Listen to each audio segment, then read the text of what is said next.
காவிரி டெல்டாவில் ஜூன் 12ஆம் தேதி மேட்டூர் அணை திறக்கப்பட்டு குறுவை சாகுபடி மேற்கொள்ள வேண்டும் என்று விவசாயிகள் எதிர்பார்த்து காத்திருக்கிறார். மேட்டூர் அணையில் 80 அடி தண்ணீர் உள்ள நிலையில் காவிரி மேலாண்மை ஆணையம் கர்நாடகாவிற்கு உத்தரவிட்டிருக்கிற அடிப்படையில் தண்ணீரை பெற்றுத்தராததால் மேட்டூர் அணை நிரம்பாமல் உள்ளது.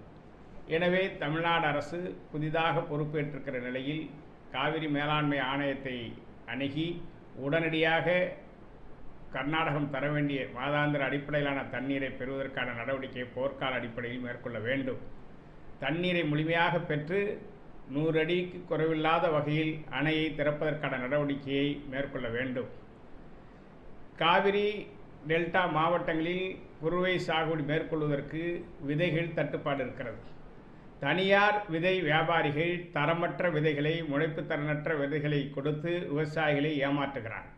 எனவே வேளாண் துறை தரமான விதைகளை வழங்குவதை உறுதிப்படுத்த வேண்டும். தரமற்ற விதைகளுக்கு தடை விதிக்க வேண்டும்.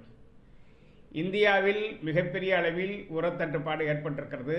தமிழ்நாட்டில் குறுவை சம்பா சாகுபடி துவங்க உள்ள நிலையில் தமிழ்நாட்டிற்கு தேவையான உரங்களை இருப்பு வைப்பதற்கு போர்க்கால அடிப்படையில் தமிழக அரசு மத்திய அரசை வலியுறுத்தி உரங்களை இருப்பு வைக்க வேண்டும். குறிப்பாக உர உற்பத்தி நிறுவனங்கள் கட்டாயமாக இணையிடுபொருள் வாங்கினால்தான் யூரியா, டிஏபி, பொட்டாஷ் வாங்க முடியும் என்கிற நிலையை ஏற்படுத்தியிருக்கிறார்கள்.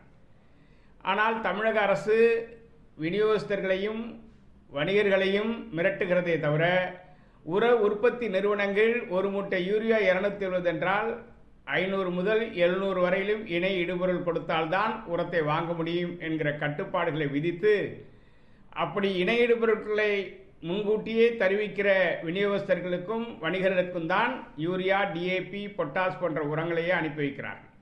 எனவே உடனடியாக தமிழக அரசு, மத்திய அரசு, வேளாண் துறை, உரத்துறை அமைச்சர்களோடு பேச்சுவார்த்தை நடத்தி உற்பத்தி நிறுவனங்களுக்கு இணையிடுபொருள் விற்பனை கட்டாயமாக்கப்படுவதை தடுத்து நிறுத்த முன்வர வேண்டும் என்று வலியுறுத்துகிறோம். பெட்ரோல், டீசல் விலை யாரும் எதிர்பார்க்காத நிலையில் லிட்டர் ஒன்றுக்கு 3 ரூபாய் 10 பைசா வரையிலும் உயர்த்தியிருப்பதை வன்மையாக கண்டிக்கிறோம். ஒரு நெருக்கடியான காலகட்டத்தில் டீசல், பெட்ரோல் விலை உயர்வால் ஒட்டுமொத்த பொருட்கள் விலையும் உயரப்போகிறது. விலைவாசி உயர்ந்தால் மக்கள் வாழ முடியாத நிலைக்கு தள்ளப்படுவார்கள்.